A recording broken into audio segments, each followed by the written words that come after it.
las etapas de carga, aunque de cierta forma las hemos ido viendo. Tiempo es igual a cero, tiempo es igual a intermedio, tiempo es igual a infinito. Sin embargo, vamos a analizar cuáles son las cargas y las tensiones que se producen en el elemento estructural más complicado, que es un puente. Ya les dije que es mejor hacer un proyecto sobre algo complicado y después, cuando tengan ustedes una viga de edificio, se eliminan ciertas tensiones y se vuelve más sencillo. Entonces vamos a iniciar esto, etapas de carga. Las estructuras de hormigón reforzado pasan por dos etapas de carga principales. Tenemos el estado inicial, el elemento está bajo esfuerzo, pero no está sujeto a ninguna carga externa superpuesta. ¿Esto qué quiere decir? Tiempo es igual a cero, instante de la transferencia, donde la única carga que tiene que aguantar es su peso propio, nada más. Durante el tesado, esta es una prueba crítica para la resistencia de los torones. Generalmente, el máximo esfuerzo al cual los torones están sujetos a través de su vida ocurre en este periodo. En este periodo el tiempo es igual a cero, es donde se producen las mayores tracciones en la fibra superior, pero también las mayores compresiones en la fibra inferior. Para el hormigón, las operaciones de preesforzado imponen varias pruebas en la producción de resistencia en los anclajes, debido a que el hormigón no tiene la resistencia especificada en el momento en el que el preesfuerzo es máximo. Acuérdense que el hormigón estamos trabajando con F sub CI, eso ya les había explicado, debido a que no está aguantando todas las cargas que debe aguantar. Es posible la trituración del hormigón en los anclajes si su resistencia no es adecuada. ¿Qué quiere decir esto? Nosotros tenemos una viga y aplicamos un gato aquí, un gato Freycinet para comprimir. Obviamente lo que estamos haciendo también es comprimir este otro lado. Se puede presentar la trituración en este sector de aquí. Esto debido a que nosotros tenemos tenemos el cono hembra, que ya les expliqué, donde ingresan los conos machos. Los conos machos van entrando dentro del cono hembra, provocando la compresión de la estructura. Pero está sujeta a tan fuerte compresión que se puede disgregar todo este aparato. Fíjense que, no sé con esto, la viga de hormigón preesforzado está así. Está así. Aquí tenemos esto aquí. Otra vez vino así. Otra vez vino así. Y otra vez vino así. Y justamente estas muescas es para que el gato siempre esté perpendicular a las vainas. Las vainas han de venir aquí. ¿Ver? Y por esas vainas están yendo justamente los cables o torones. Entonces, este sector de aquí está recibiendo la mayor compresión que se pueda. Justamente para esto es que yo les dije que se debería colocar un canastillo aquí, FIDE 12, en todo el alrededor de nuestro cono hembra, así, un canastillo, de tal manera que no disgregue el hormigón, que no lo disperse, no lo deshaga. Entonces es un canastillo con FIDE 12, que va rodeando el cono hembra. A eso se refiere esto. Por eso dice, es posible la trituración del hormigón en los anclajes. A esto se refiere, trituración en el punto de aplicación del gato Freycinet. Por eso se controla la compresión máxima, para por un lado controlar la trituración, pero además para comprobar también la fibra inferior, el aplastamiento que se produce en el hormigón cuando excede las tensiones admisibles. ¿Alguna pregunta? ¿El canastillo de qué está conformado? Acero de construcción, de diámetro de 12. Es un canastillo que se va armando alrededor del cono hembra. Todo esto que está con azul es un canastillo. Es un canastillo formado por acero con una tensión de referencia de 5.000 kilopascals por centímetro cuadrado, que se lo arma alrededor del cono hembra para evitar justamente el aplastamiento y la trituración del hormigón en el sector. No se olviden que aquí también, para que no se produzcan fuerzas no consideradas, no deseables, colocamos una placa aquí, acuérdense, una placa de acero sobre la pared o un orificio aquí, y por este orificio va a producir la lechada o inyección del hormigón. Eso ya les había explicado en el funcionamiento del gato. Entonces estamos reforzando este sector, que es el punto de aplicación máximo de compresión que se puede producir. Entonces va a producir la compresión máxima aquí, por aplastamiento, pero en la fibra inferior también se va a producir la compresión máxima. Aquí está produciendo la tracción, la fibra superior, y aquí está produciendo la compresión, esta compresión en la fibra inferior. Por consiguiente, esta compresión va a tratar de producir el aplastamiento del hormigón en el sector. ¿Está claro? Sí, que gracias. Bien. Sigamos. Sí. ¿Cómo podemos determinar la armadura y la cantidad de acero en el canastillo? ¿Cómo va a depender de las presiones que le aplicamos al... Claro, la compresión máxima que tú estás aplicando. ¿Cuál es la compresión máxima? Es la presión que tú estás aplicando en el gato, y esa presión del líquido hidráulico es el que transmite a los pistones, y los pistones se introducen dentro del cono hembra. ¿No es verdad? Esa es la presión que tú tienes que distribuirla entre el número de torones que tú tienes, en realidad entre el número de conos machos que tú tengas. Esa es la compresión que se está produciendo. No te olvides que la carcasa jala los cables hacia atrás, pero los pistones desplazan los conos machos dentro del cono hembra, produciendo la compresión del elemento estructural. Por consiguiente, la fuerza de perforzado que tú estás aplicando en el gato Freycinet, estás dividiéndolo entre todos los torones, entre todos los conos machos que estás introduciendo. Y esa es la compresión máxima que se produce, y es con función de eso tú calculas el canastillo con FI de 12. Generalmente son FI de 12 cada 5 centímetros, pero para formar un canastillo. ¿Está claro? Sí, que será amigo. Muchas gracias. No, ¿por qué? Bien, sigamos. La transferencia. El preesfuerzo para elementos pretensados se hace en una operación y en un periodo muy corto. Para elementos postensados, la transferencia es generalmente gradual, y el preesfuerzo en los torones puede ser transferido al hormigón uno por uno. En ambos casos no hay carga externa en el elemento, excepto su peso propio del postensado. Claro, les decía que, ¿qué pasa si en una vaina yo tengo 12 torones y necesito solamente tesar 2? Pues están los 12 ahí. ¿Cómo yo teso 2 nada más y los otros 10 no los teso? Pues estos 2, a esos 2, solamente esos 2 les coloco yo en el prisionero ahí atrás, y además a esos 2 les coloco cono ancho. Entonces, cuando funcione el gato Freycinet y yo inyecte el líquido hidráulico para desplazar esto, solamente va a jalar los 2 cables, gracias a los ruleros, y solamente va a empujar los 2 conos machos dentro del cono hembra. Los demás, como no están anclados ni a la carcasa, ni tienen tampoco cono macho, no les va a pasar nada, se van a quedar ahí estáticos. Entonces, por eso mismo se dice que yo puedo controlar y tesar uno por uno si quiero, si es que quiero. En cambio, en preesforzado, si bien teso uno por uno, pero tengo que soltarlos todos, ¿no? O sea, la transferencia al hormigón puedo hacer yo en postensado uno por uno, pero en cambio la transferencia del hormigón en sistema pretensado se tiene que hacer con todos los torones. Si no, no puedo mover ese elemento estructural a su posición definitiva. ¿Está claro?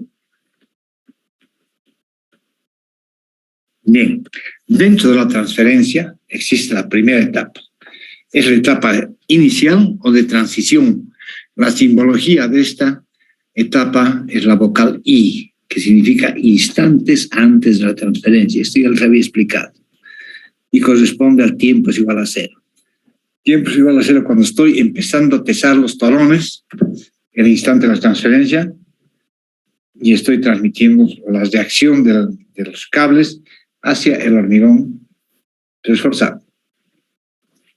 En esta etapa actúan el esfuerzo final y el peso propio de la estructura. Esta etapa proporciona las máximas compresiones en la zona traccionada, o sea, abajo, precomprimida. En esta etapa interviene el esfuerzo final, que incluye las pérdidas que se producirán en la vida útil de la estructura. Esto es tiempo es igual a cero, esto. Sin embargo, ¿de dónde sale este esfuerzo final? Vamos a ir un poco más abajo para ver de cómo se calcula. Cuando yo voy a calcular qué esfuerzo necesito necesariamente calcular cuando actúan todas las cargas. Si no, el esfuerzo va a salir muy chiquito y cuando meta, digamos, la losa, va a colapsar. Yo tengo que calcular el valor del preesfuerzo cuando actúan todas las cargas. ¿Y cuándo actúan todas las cargas? En tiempo es igual a infinito. Allá es donde actúan todas las cargas. Por consiguiente, ese esfuerzo final, vamos a ver de dónde sale, es de aquí. De aquí. Fc sub B es igual al esfuerzo de cálculo sobre el área, esta es la tensión de compresión pura. El esfuerzo por la excentricidad sobre el módulo resistente de la fibra inferior. ¿Qué significa este módulo resistente de la fibra inferior? En una sección rectangular, nosotros tendríamos que el W sub B, o sea, la fibra inferior, acuérdense que es bottom, entonces es igual a base por altura al cuadrado dividido entre 6. Este es el módulo resistente de la fibra inferior en una sección cuadrada o rectangular, donde sabemos que esto es así, y este P es esto, y este H es esto. Entonces tenemos base por altura al cuadrado dividido entre 6. Ese es el módulo resistente de la fibra inferior. Si estamos hablando de una sección rectangular, obviamente que el módulo resistente de la fibra inferior es igual al módulo resistente de la fibra superior, obviamente. Pero ¿por qué hablamos de W sub T y hablamos de W sub B? O sea, módulo resistente de la fibra inferior y módulo resistente de la fibra superior. Acuérdense que este es top y este es bottom. Arriba, abajo. Este es para que ustedes se familiaricen con el ACI y con el Ashton. Es la simbología. Entonces, ¿qué es lo que pasa con el W? Cuando yo tengo una estructura así, no es simétrica, no es rectangular. Supongamos que es así.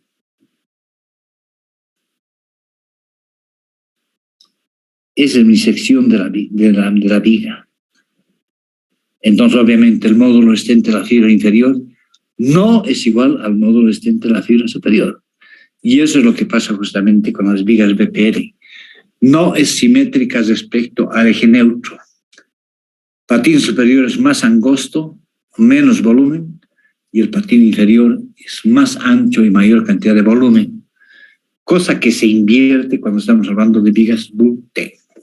Eso lo vamos a ver un poquito más abajo, por favor, pero por eso yo separo módulo resistente de la fibra inferior y módulo resistente de la fibra superior. ¿No es verdad? ¿Por ququé? Porque quiere decir que el eje neutro está aquí, no está al centro, en el rectángulo, estaría aquí al medio. Pero si tengo aquí más pequeña su área que abajo, obviamente que el módulo resistente de esta es mayor que el módulo resistente de esta otra. Por eso que yo separo módulo resistente de fibra inferior, módulo resistente de fibra superior. ¿Dónde calculo el esfuerzo? Yo aquí. El Fc sub B, la tensión de compresión en la fibra inferior. ¿Por qué? ¿Alguien me puede decir por qué? ¿Puedes repetir la pregunta? ¿Perdón? ¿Puedes repetir la pregunta, por favor? Sí. ¿Por qué calculo yo el valor? Porque mi incógnita es este esfuerzo. ¿Por qué calculo el esfuerzo en la fibra inferior en tiempos igual a infinito? ¿Por qué no calculo aquí en la fibra superior? ¿Por qué? ¿Por qué me estoy yendo a calcular en la fibra inferior? Lo que necesito saber es qué esfuerzo necesito para todos estos momentos que los puedo calcular. Yo puedo calcular el momento por el peso propio, la losa húmeda, diafragma, la carpeta de rodadura, un momento por impacto, momento por carga viva y estructura superior. Todos estos momentos yo los puedo calcular. La excentricidad puedo determinar. El área de la sección puedo determinar. El módulo resistente puedo determinar. Y la sección compuesta también, ya les voy a explicar. Por consiguiente, mi única incógnita aquí es este. Es la fuerza de preesfuerzo para contrarrestar todas estas tensiones. Fíjense que aquí, esta más esta, tiene que contrarrestar a todas estas negativa y negativa. O sea, la suma de estos dos, el preesfuerzo, con presión pura, más el momento interno sobre el módulo resistente, la suma de estos dos tiene que contrarrestar a todas estas tensiones. Entonces, ¿por qué calculo yo en la fibra inferior en tiempo es igual a infinito? Porque en la fibra inferior no debe sobrepasar el valor límite que se tiene ahí de 1,59 y también porque no puede entrar en tracción. Exactamente, fíjense esto. ¿Qué significa esto? Tiene que ser mayor o igual a 0. Y si entra en tracción, si entra aquí, que no supere esto porque esa es la tracción que aguanta el hormigón. Pero la condición es que sea mayor o igual a 0. Esa es mi condición, ¿no ven? No puede haber tracción en la fibra inferior. Muy bien. Este es mayor o igual a 0. Pero para determinar un valor de P sub 0 yo no puedo trabajar con mayor o igual. ¿Cuál es el mínimo? El mínimo justamente es igual a 0. Si es mayor o igual a 0, entonces yo borro este igual a 0 y calculo el valor del preesfuerzo. ¿Está claro?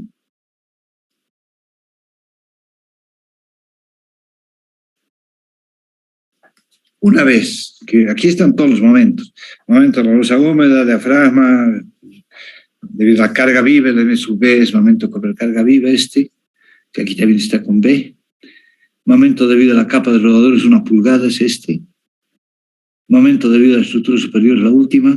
Después vamos a ver qué es cada uno de estos. Momento debido a la carga viva, que es M sub B, es esta. Y momento debido al impacto, que es este.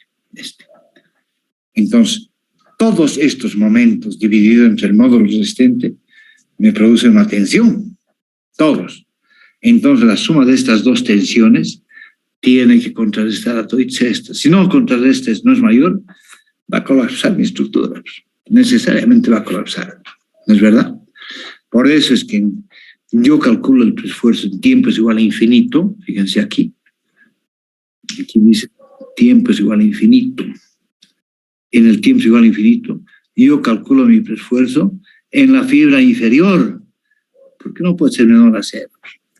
Mi condición sine qua non para que esta estructura trabaje a la pura compresión y no colapse es que en la fibra inferior nunca exista tracción. ¿Está claro?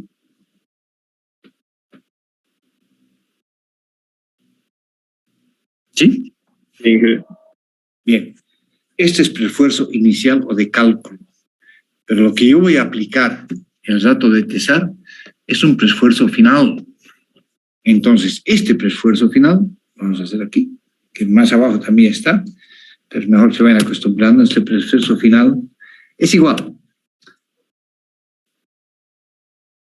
a 1.2 por el preesfuerzo inicial. Fíjense, el preesfuerzo final es 1.2, o sea, 20% más que el preesfuerzo este. ¿Por qué multiplico por esto? Quiere decir que estoy considerando por lo menos un 20% de pérdidas. O sea, yo teso con este preesfuerzo final en el gato. Y según va pasando la vida útil, esta viga baja, sube, se va relajando el acero, se va debilitando el hormigón porque si no las fisuras se van agrandando, hay pérdida por contracción. O sea, todas esas pérdidas se van a producir y cuando llegue a su vida útil, en tiempo igual a infinito, aquí, vamos a llegar al P sub 0. ¿Qué quiere decir? que en toda su vida útil se va a producir la pérdida de esto y vamos a llegar al preesfuerzo de cálculo. Por eso es de que en el gato precisamente aplicamos este preesfuerzo, no este. A este preesfuerzo le aumentamos las pérdidas, que mínimo debe ser 20%. ¿Está claro? Bien, ya saben cómo se calcula el preesfuerzo. Fíjense, momento por peso propio, losa húmeda, diafragma, momento por carga viva, momento por impacto, momento por carpeta de rodadura y momento de estructura superior. Cuando estamos en un edificio, estructura superior no existe. Carpeta de rodadura sí. Momento por impacto no existe. Momento por diafragma no existe. Entonces, si yo voy volviendo, todita esta cero, esta la vuelvo cero.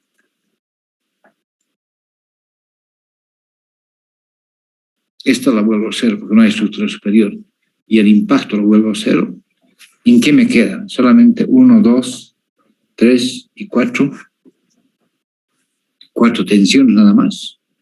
Por eso es que la estructura que más solicitaciones requiere es un puente. Por eso es que la práctica la hacemos con un puente. Lo que yo he puesto aquí con flecha, vuelo 0, 0, 0, es porque en un edificio no existen esas. ¿Qué momento por impacto hay en un edificio?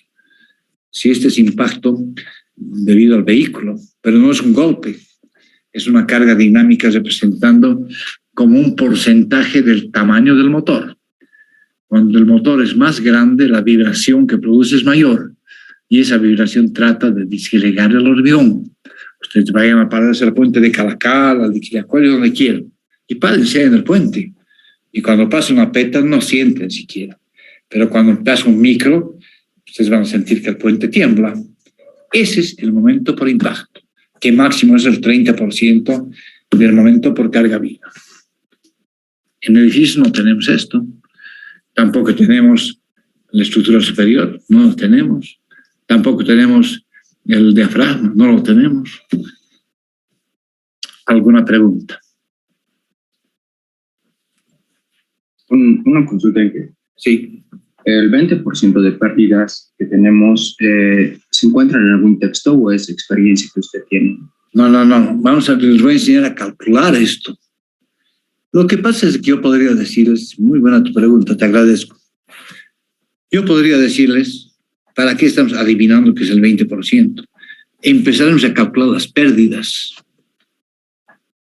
Sería más lógico. Pero estaríamos en el mismo problema que tienen ustedes ahorita con cálculo estructural. Ustedes un cálculo estructural de un edificio, agarran el SAP 2000 y meten datos. ¿Y cómo interpretan los resultados que bota la máquina? ¿Estarán bien? ¿Estarán mal? ¿Dónde ustedes tienen ese feeling de las estructuras para decir, oye, este está mal, este nudo? Verificaré por qué. Me ha salido negativo lo que debería ser positivo. ¿Tienen ese feeling ustedes? Lamentablemente no. Porque ustedes les han eliminado hiperestáticas 2, hiperestáticas 3. Allá se aprende justamente el envolvente de momentos máximos de estructuras hiperestáticas. Y ahí es donde uno aprende a sentir la estructura, es lo que se llama el feeling de la estructura, el sentirla. Entonces, cuando yo reviso los datos de salida del SAP 2000, yo estoy buscando los momentos máximos y de repente encuentro un momento negativo donde debería ser positivo. ¿Qué es lo que pasa? Esto ha pasado, no es un cuento mío. Al que estaba construyendo le dije, ¿por qué te salió aquí un momento negativo? Error de la computadora, dije. Si fuera así, ¿quién me garantiza que los otros valores estén bien? Porque en ese nudo nomás se ha equivocado la computadora. Es quiere decir que si uno mete basura a la computadora bota basura. La computadora procesa, no corrige. No dice se han equivocado, le cambiaré su signo. No, lo que ustedes meten, eso procesa. Y justamente a veces uno tiene que meter un negativo y aprieta muy suave la tecla y no marca negativo. Entonces queda como positivo. Y hacen correr el programa y ustedes le ponen fierros a esos momentos. Pero ninguno de ustedes analiza si esos momentos están dentro de un rango razonable No les digo que, está con 2.350, debería ser 2.351. No estoy hablando de eso. Estoy hablando de rangos razonables. Si, por ejemplo, en una viga de 4 metros me aparece un momento de 15.000 kilo por metro, a mí me llama la atención. Y digo, ¿por qué 15.000? Para esta carga y esta luz de 5 metros, imposible. Entonces, ¿qué hago? Yo reviso ese nudo, solamente ese nudo. Y ahí me verifico por qué ha salido eso, dónde se ha equivocado. Si se ha equivocado, entonces reviso mi ingreso de datos y corrijo lo que me había equivocado. Lamentablemente ustedes no tienen ese feeling. Para evitar eso justamente es que yo les hago calcular primero con un 20% para que es la mínima pérdida que se produce el 20%, y de repente después sale 31.2. ¿Qué quiere decir? Que mi esfuerzo final lo voy a corregir y mi esfuerzo final ha de ser igual a 1.362 por el esfuerzo inicial. Pero ya son las pérdidas reales. Y yo lo que quiero es que calculen primero con esto, porque cuando calculen esto, ¿cómo corrigen? ¿Cómo corrigen? ¿Tendrán que volver a calcular todito el puente de nuevo? No. Por eso es que les hago calcular así, para que en su mente esté qué es lo que está pasando con el puente, asimilen y tengan el feeling del puente. Por eso yo les digo, vamos a calcular primero con un 20% y después vamos a calcular la pérdida, que es 36.2%. Entonces, cuando yo calcule el nuevo preesfuerzo, ¿qué cosas tengo que hacer? ¿Qué tengo que corregir para que siga funcionando el puente? A eso quiero llegar. ¿Está claro? Sí, gracias. Ok. Sigamos entonces con lo que estábamos y hemos visto de dónde se calcula el preesfuerzo. Entonces vámonos arriba, donde estábamos antes de venir aquí. Aquí. Fíjense que aquí es preesfuerzo final. No está con preesfuerzo P sub 0, está con preesfuerzo final. Este es tiempo es igual a 0. Tiempo es igual a 0, ¿no es verdad? Y en tiempo es igual a 0 hemos incrementado las pérdidas.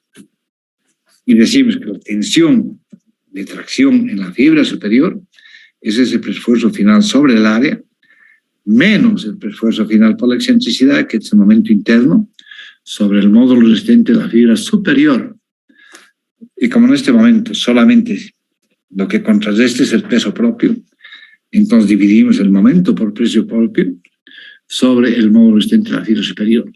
Y esto tendría que ser mayor a menos 1.59, acuérdense, fíjense en la clase de ayer que hemos pasado. Tendría que ser un menos 1.59, raíz de F' sub CI. Sin embargo, les dije que vamos a llegar solamente a 0.79 en puentes, porque la grúa al llevar a su sitio hace que cimbre esta viga, y si trabajamos al límite de 1.59, sobrepasa eso y va a reventarse la viga. Y este FC sub I es porque solamente estamos haciendo la compresión para una carga, una sola, no para todas las cargas. Y hemos dicho que ese FC sub I es el 80% de la resistencia cilíndrica. Eso les expliqué el día de ayer, ¿no es verdad? Y para en la fibra inferior tenemos las mismas, pero con signo cambiado. Fíjense que aquí, esto de aquí, es una compresión pura. Vamos a ir con esquemas. Esto de aquí es una compresión pura, así. Este de aquí está negativo. Claro que tiene que ser negativo, porque lo que nosotros estamos haciendo es deformando hacia arriba, tracción, y comprimiéndolo de abajo. En este momento, la mayor tracción está aquí y la mayor compresión está aquí. Y el momento por peso propio ha de ser así. Compresión arriba, tracción abajo. ¿No es verdad? ¿Quieren verificarlo esto? Ok, aquí está la viga. La compresión pura, yo meto una fuerza aquí, preesfuerzo, sobre el área de esto. ¿Cuál es el área? Este es mi área. ¿No? Preesfuerzo sobre el área es la compresión pura. Aquí preesfuerzo por excentricidad sobre el módulo resistente, gracias a la excentricidad que está aquí. Acuérdense que aquí está tensado, sistema posttensado, lo que quieran. ¿Qué está haciendo esto? Está haciendo que se produzca esto. ¿Verdad? Esto y esto. Entonces, este es negativo, es tracción. Esta tracción. Por eso decimos menos. Pero en la fibra inferior es compresión. Por eso decimos más. Y el peso propio, ¿qué trata de hacer el peso propio? El peso propio trata de traccionar la fibra superior, comprimir la fibra superior y traccionar la fibra inferior.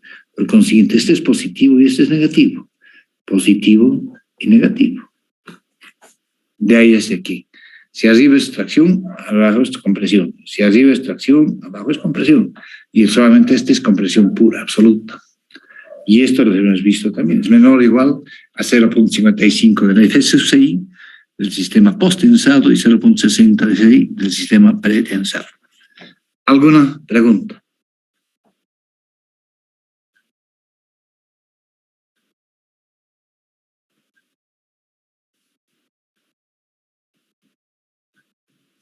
Bien. Estas son las tensiones admisibles en tiempo es igual a 0, el instante de la transferencia. Lo único que queríamos sacar de dónde salía el P sub 0, porque el área la conocemos, la excentricidad la conocemos. Ah, todavía no. La excentricidad en el sistema posttensado, el E, es igual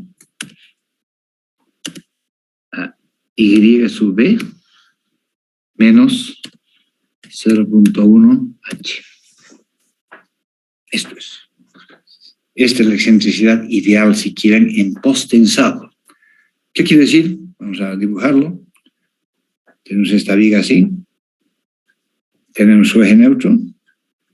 Hagan de cuenta que no es regular. Entonces tenemos que este de aquí,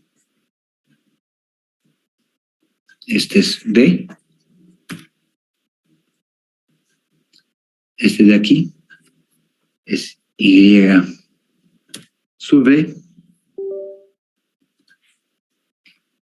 Y este es Y sub T. Y esto de aquí, todo esto es H. ¿Verdad? La altura de la viga es H. Entonces, la excentricidad, o sea, esta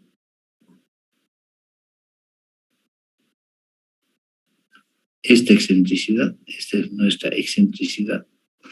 Vamos a ir con otro color.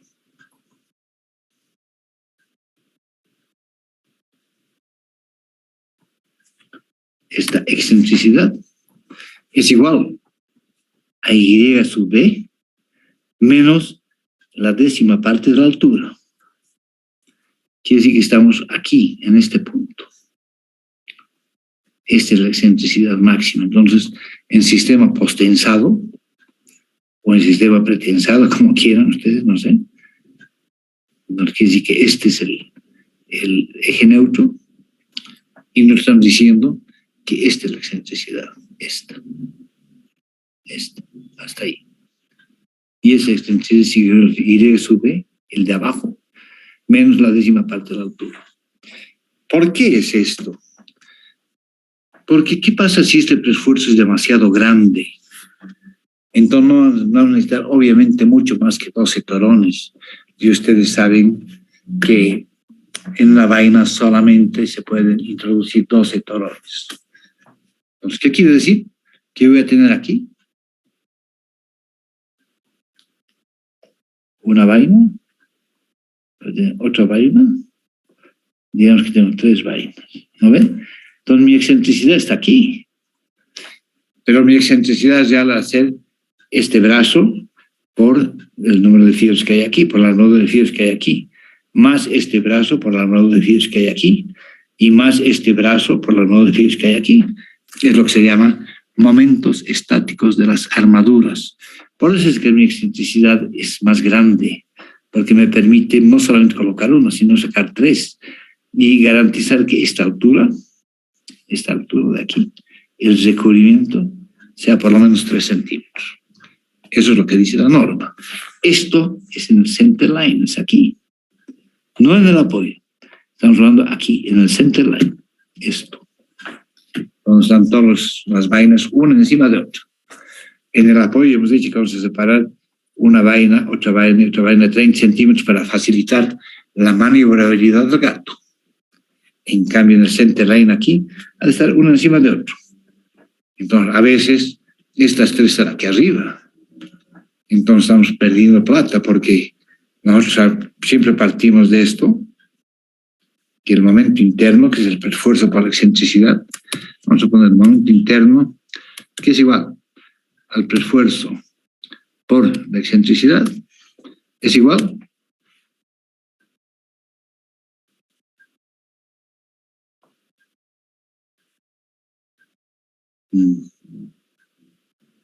ya, ahí no es lo de ejemplo. Este es mi momento interno, ¿no es verdad? Entonces, si esto, por ejemplo, estuviera aquí arriba, lo despaso más arriba, quiere decir que estoy perdiendo mi excentricidad. Entonces, quiere decir que esto, mi excentricidad está bajando.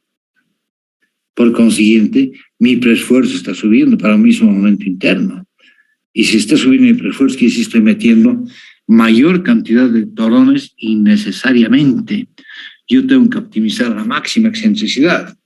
Entonces, por eso mismo yo hago que mi excentricidad sea más grande para que se pueda bajar mi preesfuerzo. Menor número de cables, menor costo. Estoy hablando de economía. ¿Está claro? Esta es excentricidad ideal, si quiero. Pero vamos a cambiar. Cada uno de estos va a tener su excentricidad. Se va a tener una excentricidad, esa va a ser otra excentricidad y esta otra excentricidad. Lo mismo cuando ustedes tienen una viga, por ejemplo, una viga así, simplemente apoyada, y tienen una carga aquí. Bueno, tienen una carga aquí. La carga está ahí. Y ustedes la cambian esta por estas cargas. Esta carga y esta carga. Entonces, el momento que produce esto ha de ser el mismo que la suma de los momentos que producen estrés. Es lo que estoy haciendo aquí. Estoy haciendo brazo por área de acero y brazo por área de acero. Somos 3, 1, 2, 3, y mi resultante está de aquí. El esfuerzo final. ¿Está claro? Vamos a llegar a esto, a los momentos estáticos de las armaduras. Simplemente es como cultura general estoy dando esto. ¿Alguna pregunta? Una Sí. cosa, respecto a los torones, ¿necesariamente estos tienen que estar en el eje vertical de la viga del aire, o No. puede dar cierta excentricidad respecto al eje vertical? Tú puedes colocarlo, no sé.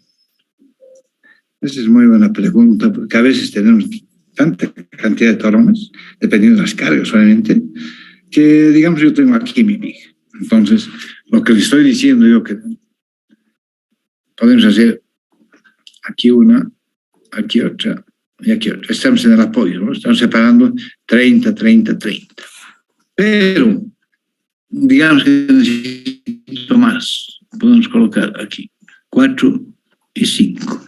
O sea, 5 vainas. Pero yo podría haber colocado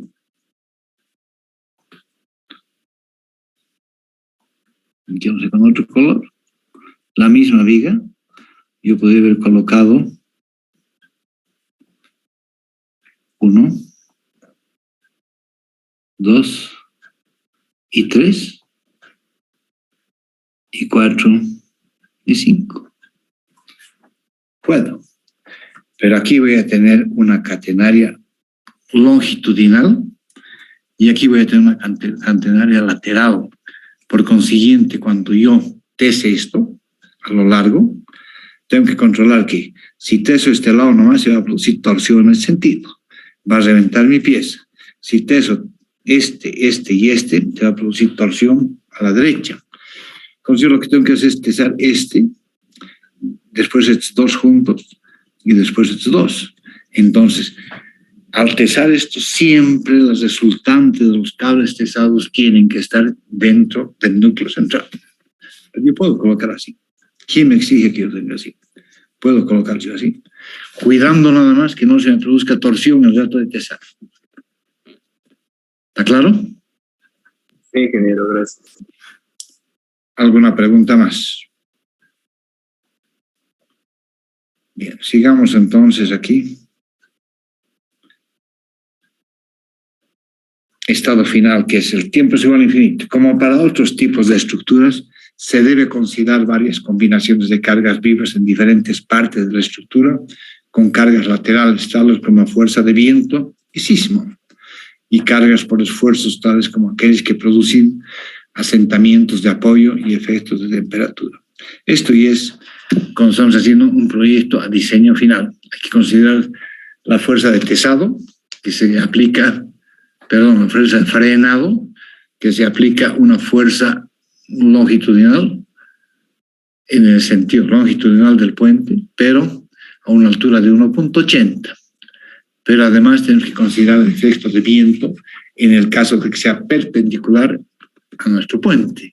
Entonces va a tratar de volcar, obviamente. Y también el sistema del sismo. El sistema del sismo no ataca a un puente simplemente apoyado. Ustedes saben que el sismo ataca a los nudos, y aquí no tenemos nudos, una viga simplemente apoyada. Entonces, para que colapse un puente simplemente apoyado, tiene que colapsar los estribos. ¿No es verdad?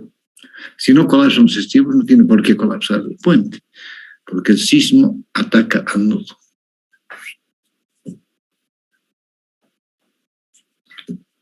Es necesario investigar sus cargas últimas y de agrietamiento, su comportamiento bajo sus cargas reales de trabajo que se indican a continuación. Cargas permanentes, son las cargas muertas, siempre van a estar presentes. La curvatura o deflexión de un elemento preforzado bajo las cargas permanentes generalmente es un factor que controla el diseño, debido a que el efecto de la flexión aumentará su valor. De aquí que es deseable limitar la curvatura o deflexión bajo estas cargas. Acuérdense que nosotros calculamos por el método clásico o método elástico. ¿Qué quiere decir? Que no vamos a mayorar cargas. Para el sistema preforzado no mayoramos cargas. Trabajamos con cargas de servicio. Pero para estar seguros de que no va a colapsar, nosotros recién verificamos a la rotura. ¿Qué quiere decir? Que recién incrementamos los factores de mayoración, que en hormigón armado, ustedes lo conocen, es 20% la carga muerta y 60% la carga viva. Ese es el momento último, ¿no es verdad? Q por L al cuadrado, octavos de la carga mayorada por carga muerta y 1.6 de Q por L al cuadrado, octavos, para la carga viva. Eso son mayoración de tensiones, estamos hablando de rotura. Eso es hormigón armado. Nosotros vamos a hacer lo mismo, pero no para diseño, sino para verificación de que si pasara una circunstancia en que se aumenten las cargas en un puente, no colapse. Un puente es una estructura demasiado cara para darnos el lujo que colapse y mañana construimos otro. Por eso mismo es que se calcula por el método elástico o método clásico y se verifica a la rotura. Esto lo vamos a ver en el transcurso de la materia. Carga de trabajo. En el diseño para la carga de trabajo hay una revisión de los esfuerzos y deformaciones excesivas. No es necesaria una garantía de resistencia suficiente para las sobrecargas. ¿Qué quiere decir? Que nosotros tenemos una deflexión por carga muerta, que significa 5 sobre 384 de la carga muerta, multiplicado por L a la cuarta sobre E, que es el módulo de elasticidad, e I, que es el momento de inercia. Entonces, esa es la deflexión o flecha que se produce por carga muerta. Y para carga viva también es 5 sobre 384 de la carga viva más el impacto de la luz a la cuarta dividido entre el módulo de elasticidad y el momento de inercia. Eso también lo vamos a ver más adelante. Entonces, hay que verificar que la carga producida por la deflexión producida por el preesfuerzo, acuérdense que lo estamos deflectando hacia arriba, esa deflexión tiene que ser mayor a la suma de las dos deflexiones debido a la carga muerta y la carga viva. A eso se refiere esto. Carga de agrietamiento. El agrietamiento en un elemento de hormigón preforzado significa Un cambio repentino en los esfuerzos de cortante y unión. A veces es una medida de resistencia a la fatiga. Generalmente no hay un valor real de lo que significa el cortante. O sea, en el cortante siempre utilizamos fórmulas empíricas. O sea, al decir, por ejemplo, que la tensión admisible al cortante es 0.53 de la raíz del F'(C) B por D, que es el admisible del hormigón, es una fórmula empírica, pero nadie ha podido demostrar lo que realmente funciona así. Sin embargo, tenemos que utilizar esa fórmula empírica para los estribos porque ha de haber cortante. Y ese cortante es justamente el agrietamiento que se produce. Carga última. La estructura diseñada bajo la base del esfuerzo de trabajo puede no siempre tener margen suficiente para sobrecargas. Esto es verdad. Por ejemplo, para elementos de hormigón preesforzado bajo cargas de diferente extensión, debido a que es deseable que una estructura posea una capacidad mínima de sobrecarga. Es necesario determinar su resistencia última. Generalmente, la resistencia última de una estructura es definida como la carga máxima que soporta antes del colapso. Estamos hablando de momentos últimos, o sea, estamos hablando de rotura. ¿Cuándo puede presentarse eso? Por ejemplo, el ejemplo que les daba el otro día, que una estructura ha sido calculada para carga HS25, 45 toneladas, y nosotros certificamos para hacer el corredor bioceánico de Santos a Arica, y empiezan a caminar camiones de alto tonelaje que se llaman bitrenes de 60 toneladas. Entonces, si nosotros no hubiéramos verificado la rotura, con toda razón que colapsaría. Son 15 toneladas más de peso que están aguantando esto. Sin embargo, al haber verificado la rotura con sus coeficientes de mayoración, nos da la seguridad de que va a aguantar. Un ejemplo claro de esto es cuando yo estaba en la Sociedad de Ingenieros de vicepresidente, llegaron las turbinas para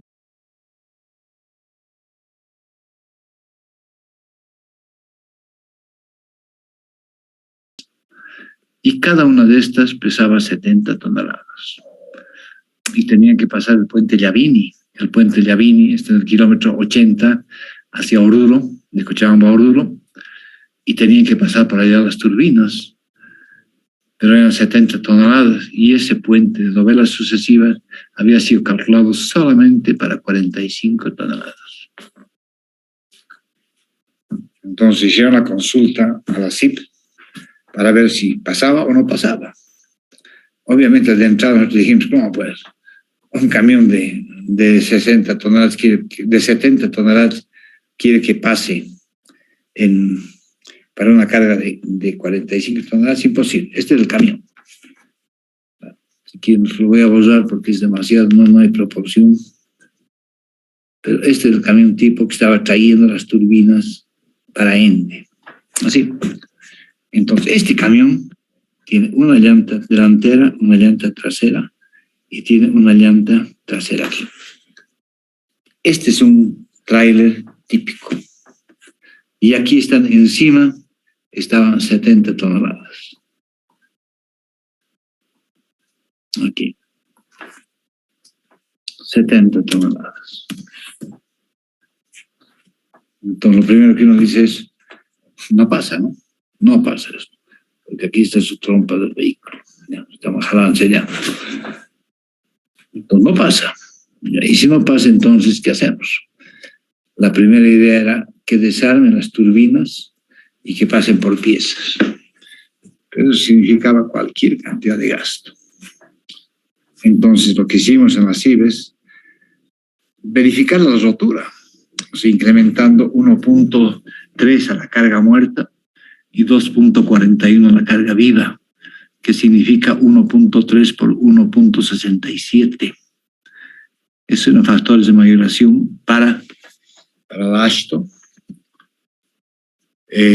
para determinar la verificación de la rotura. Y tampoco daba. Entonces, ¿qué pasó? Que analizamos que esto tenía, no estas rueditas, sino este de aquí más. O sea, tenía 9 ejes. Así. cada eje tenía las llantas dobles, las gemelas. Cuando analizamos esto, hicimos la simulación, esto en vez de ser carga puntual y carga puntual, se volvió carga distribuida. Estaban tan cerca de estos ejes, de las ruedas, que se podía asumir como carga distribuida.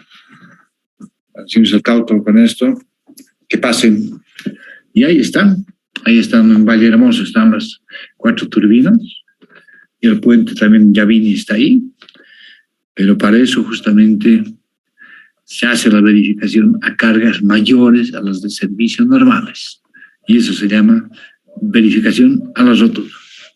¿Alguna pregunta?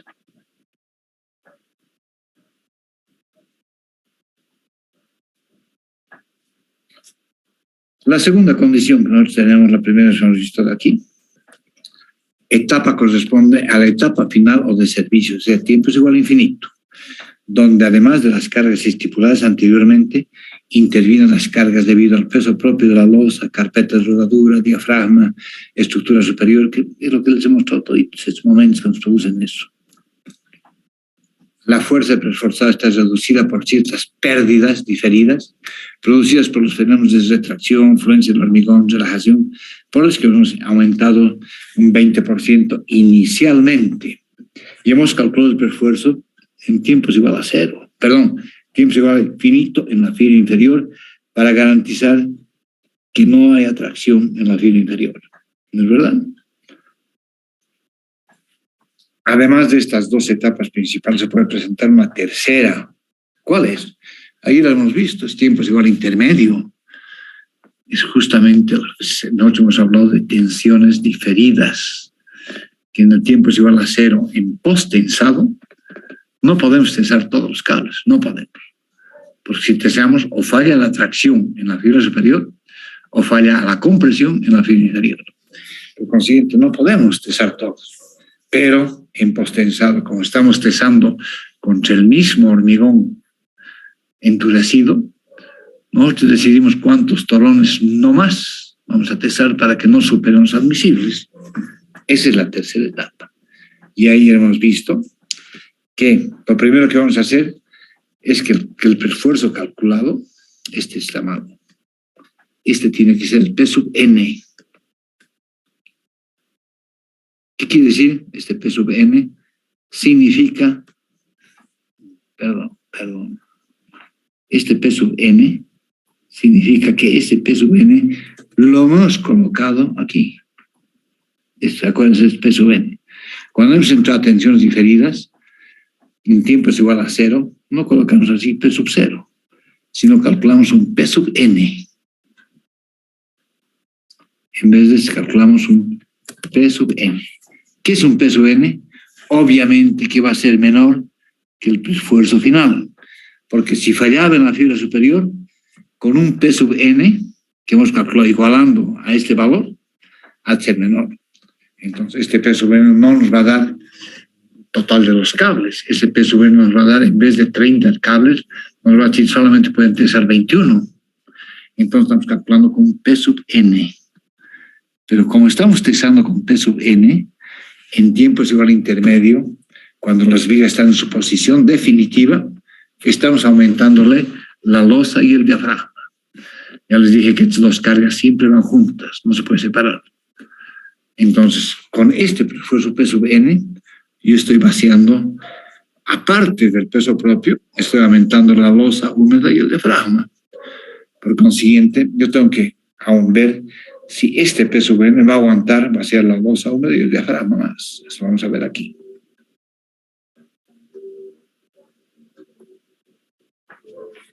Estos tiempos igual intermedio. Aquí. Fíjense que el P sub n más el P sub n por excentricidad, y aquí estamos aumentando la losa húmeda y el diafragma.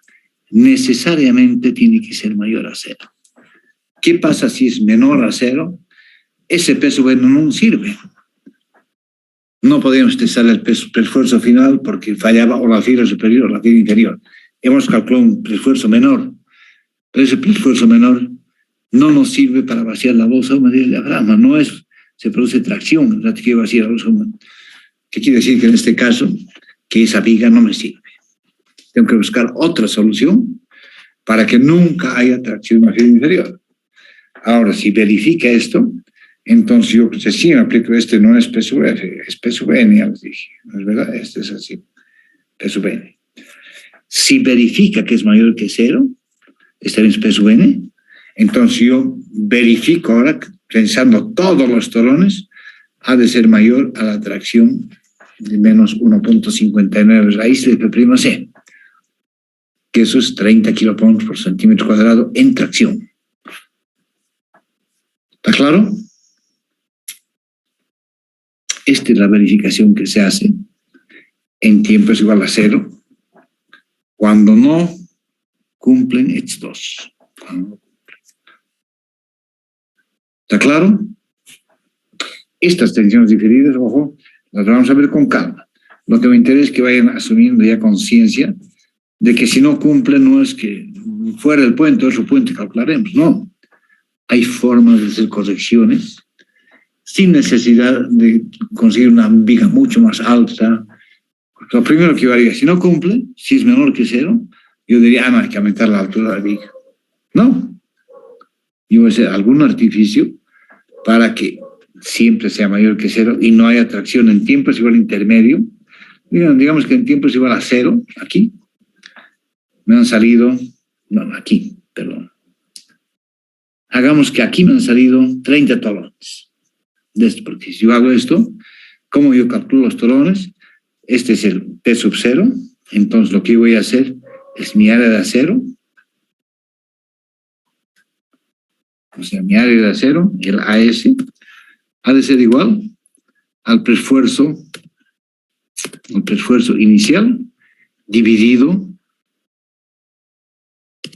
entre la tensión admisible del acero.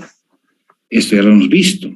Esta tensión admisible del acero o es 0.6 de la tensión unitaria o tensión de corte, o es el 80% de la tensión de fluencia. Y hemos dicho que siempre vamos a empezar con el menor. Entonces, si yo calculo este preesfuerzo, puedo determinar el área que necesito esto. Y como tengo el área, entonces yo puedo calcular que el número de torones que requiero,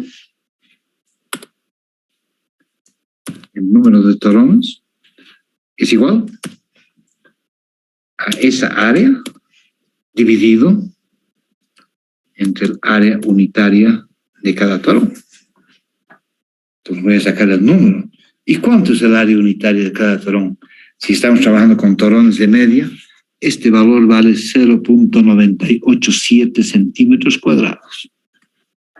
Entonces yo divido este valor, que está en función del preesfuerzo y la tensión admisible a los torones, y ese valor lo divido entre el área unitaria y tengo el número de torones. Así determino yo que son 30 torones, ¿no es verdad? Pero cuando yo voy a esos 30 torones, no me cumple. ¿Dónde? En tiempo igual a 0. Aquí. No me cumple. Entonces, ¿qué hago? Calculo un peso N menor al esfuerzo que tengo. Para eso igual a esto o igual a este valor. Necesito la compresión. Después vamos a ver esto, con más cuidado. Pero aquí igualo a este valor. Y determino un peso N. Y con ese peso N, yo voy a tiempo igual a intermedio. Porque con ese peso N, en vez de tesar los 30, solamente puedo tesar 21. Ok. Teso con los 21 y tengo que verificar si es mayor a 0. Porque estoy aumentando con los 21 la losa húmeda y el diafragma. Al aumentar estas dos cargas más, de repente se produce tracción aquí. Entonces no me sirvió de nada calcular ese peso N.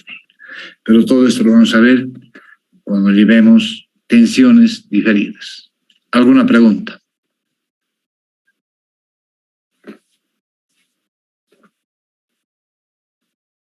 ¿Está todo claro? Inge, ya que mencionó que en la ecuación es equivocado el valor del peso F, del esfuerzo final, en Sí. ambos términos, Sí. la parte de la excentricidad, ¿cómo se calcularía ahora? Ya que no vamos Sí, igual, la excentricidad no cambia. porque acuérdate que esa es la ideal. La excentricidad va a ser definitiva cuando nosotros trajemos los momentos estáticos de las armaduras. Ese momento vamos a sacar la excentricidad real. Este es simplemente la excentricidad ideal para una vaina, si quieres. Pero el rato que saquemos 3 vainas nos está permitiendo jugar hacia arriba o hacia abajo.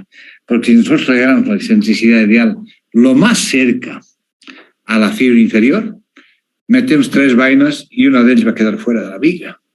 ¿Cómo utilizamos una vaina con cables fuera de la viga? Por eso es de que esta excentricidad que nosotros calculamos es la tensión ideal. No es la definitiva. Vamos a ver cómo se calcula la definitiva. Con esta excentricidad yo estoy calculando justamente el esfuerzo inicial.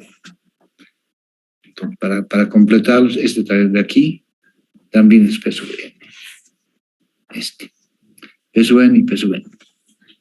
Y con ese peso N calculado, tengo que ser mayor a 0, porque estoy metiendo 2 cargas más. Estas 2 las estoy metiendo. Esta es tensión de la losa húmeda y esta es la tensión del diafragma. ¿Está claro? ¿Y por qué estas 2 van juntas? Porque fíjense de que cuando yo tengo mi losa y mis vigas, ¿sí? En hormigón armado o en hormigón preforzado, lo que quieras, y empiezan a vaciar esto. Cuando ustedes empiezan a vaciar esto, empiezan a vaciar de aquí. Pero no vacían solamente la losa, sino que vacían la viga, siguen con la losa, siguen con la viga, siguen con la losa y siguen con la viga, ¿no? O sea, no puedes separar las vigas de la losa, o sea, el diafragma no puedes separarlo de la losa, porque losa y diafragma se vacían juntas. Por eso es que van estos 2 juntos. Yo no podría ser solamente la losa. ¿Cómo hago yo para estos puntos? ¿Cómo después vacío estos de aquí si estos son diafragmas? Por eso es que estos 2 siempre van a ir juntos, estos, siempre. ¿Está claro?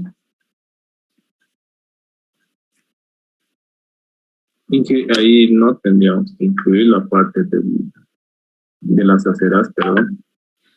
Eso viene después. A ver, vamos más bien. Aquí está mi losa, ¿ya? Aquí está, lo primero que he colocado son mis vigas. Esta es la que estoy marcando ahorita, bueno, voy a hacer con otro color. Las verdes son mis vigas preesforzadas, ¿ya? 1, 2, 3 y 4. Ahí están mis vigas preesforzadas. Y después de mis vigas preesforzadas, voy a vaciar la losa, esta losa, más su diafragma. Su diafragma es riosta o diafragma, que son las que van a evitar que entre en torsión mis vigas. Entonces estoy vaciando losa más diafragma, losa más diafragma, losa más diafragma. Cuando has terminado de hacer eso, recién vas a vaciar tu bordillo y tu acera. Recién, ¿no es verdad? Es otra etapa. Y cuando hagas esto, recién vas a vaciar tus post y pasamanos. Cuando estás vaciando la losa y el diafragma, estás vaciando solamente este y este. Pero esto todavía no estás haciendo. Has dejado sus fierros, sí, pero esto va a ser vaciado después. Esto es lo que se llama estructura superior. La suma del pasamanos más el poste, más la cera y más el bordillo, es lo que se denomina estructura superior, que es lo que les he mostrado aquí. Esta estructura superior.